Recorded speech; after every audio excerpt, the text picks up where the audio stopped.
Bizim bayrağımız bizim gurur mənbəyimizdir. Bizim bayrağımız bizim canımızdır, bizim yüreğimizdir.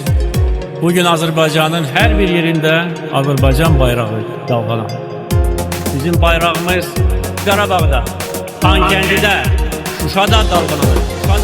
Biz bu torpağın uğrunda hazırız vereceğim. Cenab Prezidentimiz sizinleyiz her zaman. Əliyev ilhamla bizim tanınıb Azerbaycan. Dünyanın her yerinde şan şöhretimiz var bizim. Dünyanın her yerinde şan şöhretimiz var bizim. Biz ele bir milletiz ki qeyrətimiz var bizim.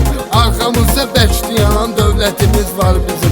Ali Başkomandanımız sizinle fəxr edirik. Sizi kimi bir prezidente hörmətimiz var bizim. Sizi kimi bir prezidente hörmətimiz var bizim.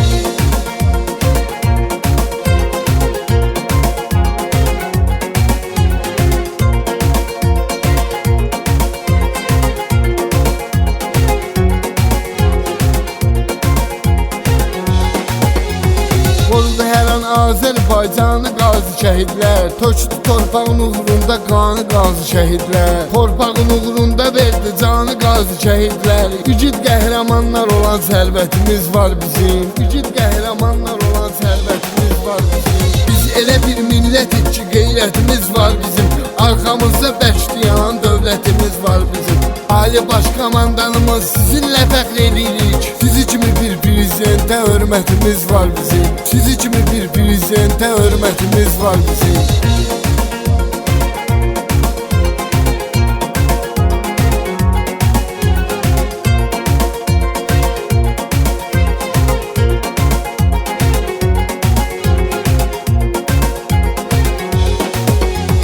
Borcumuzu şehitleri həmişə yad etmişik biz. Şehitlerimizin ruhunu bu cür şad etmişik biz. 44 günə bu torpaqları azad etmişik biz. Heç kim daha deyə bilməz həsrətimiz var bizim. Heç kim daha deyə bilməz həsrətimiz var bizim. Biz elə bir millətik ki qeyrətimiz var bizim. Arkamızda bekleyen devletimiz var bizim. Ali Başkomandanımız sizinle fəxr edirik. Sizi kimi bir prezidente hörmətimiz var bizim. Sizi kimi bir prezidente hörmətimiz var bizim.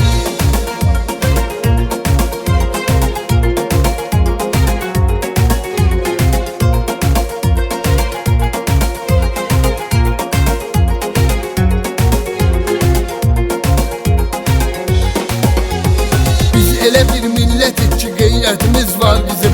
Arkamızda bekleyen devletimiz var bizim. Ali Başkomandanımız sizinle fəxr edirik. Sizi kimi bir prezidente hörmətimiz var bizim. Sizi kimi bir prezidente hörmətimiz var bizim.